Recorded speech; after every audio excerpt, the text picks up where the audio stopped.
So, the other day, the Fallout trailer was released. Their teaser trailer was released. Being done by Amazon, who has put out good series. Like Terminal List. Also, they put out The Rings of Power. As a skilled reviewer of current material, I noticed certain tropes that we've seen throughout certain other trailers that have ended up being woked up. Sometimes they're not, but most of the time they are. Now, this article here seems to confirm my suspicions.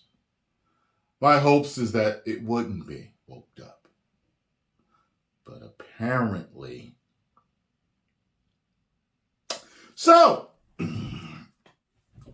Prime's Video's Fallout TV creators confirm that the show will feature heavy social commentary. You know what that tag word means. Wants to sidestep binary thinking on good and evil. Speaking about upcoming series with the Vanity Fair, Anthony Brenzniken, Nolan said, the games are about the culture of division, and the haves and have-nots, unfortunately, have only gotten more and more accurate in this country and around the world over the last few decades. We get to talk about that in a wonderful speculative fiction way, he added.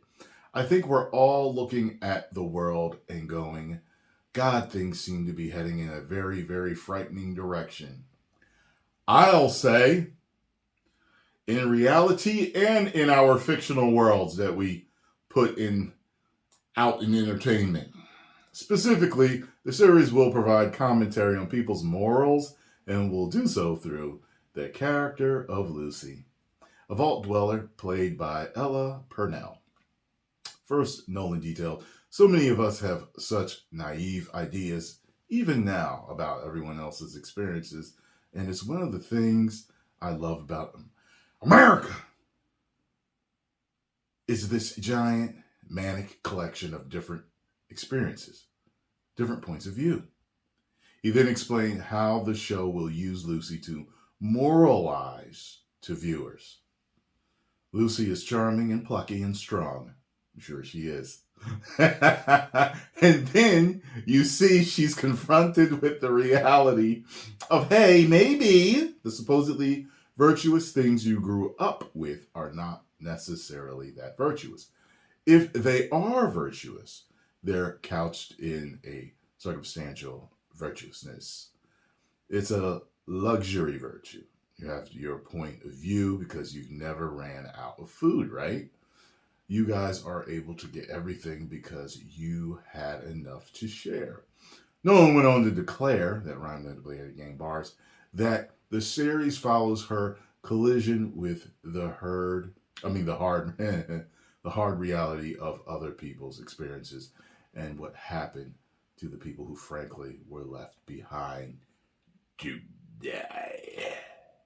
To this point, while describing the characters of Maximus, was a squire in the Brotherhood of Steel, Nolan states, one of the things that we're trying to sidestep here is that that kind of binary thinking, like they're the good guys or the bad guys. Whoever the good guys and the bad guys were, they destroyed the whole world.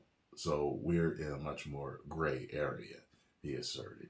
As the Brotherhood of Steel, Nolan described them as a little bit of the Marine Corps. It's a little bit of the Knights Templar.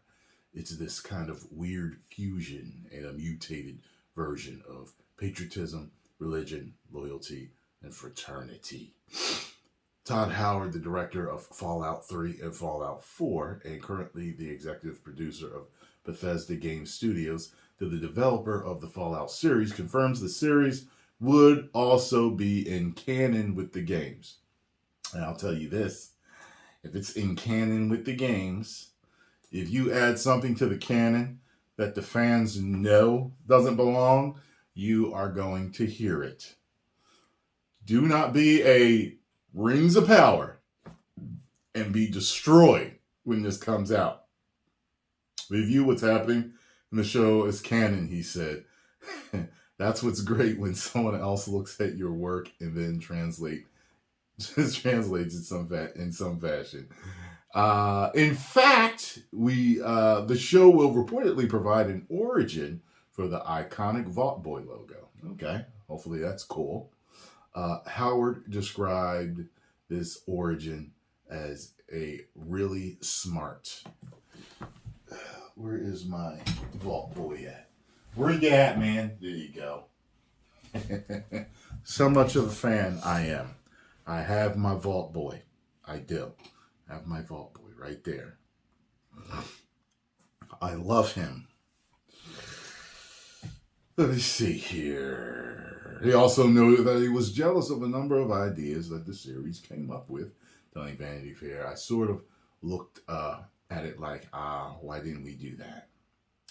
Not only is the story canon, but it is not an adaptation of any of the games, but an original story, Howard noted. I did not want to do any interpretation of any existing story that we did. That was the other thing. A lot of pitches where, this is the movie of Fallout 3. I was like, yeah, we told that story. I don't have a lot of interest in seeing those translated. I was interested in seeing, and you know what I'm wondering? If that's because of the backlash that The Last of Us faced, because they're retelling the story, and they changed stuff that people absolutely hated, and they put propaganda in it that directors admitted to doing.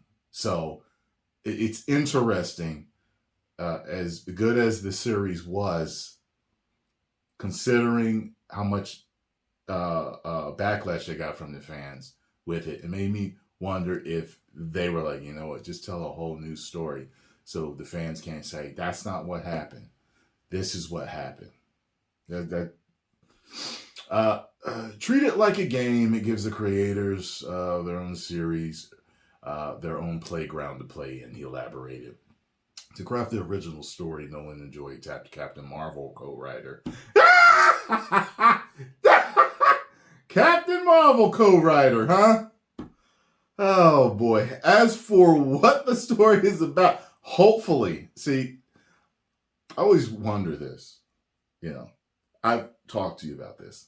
Do the writers just write what they're told?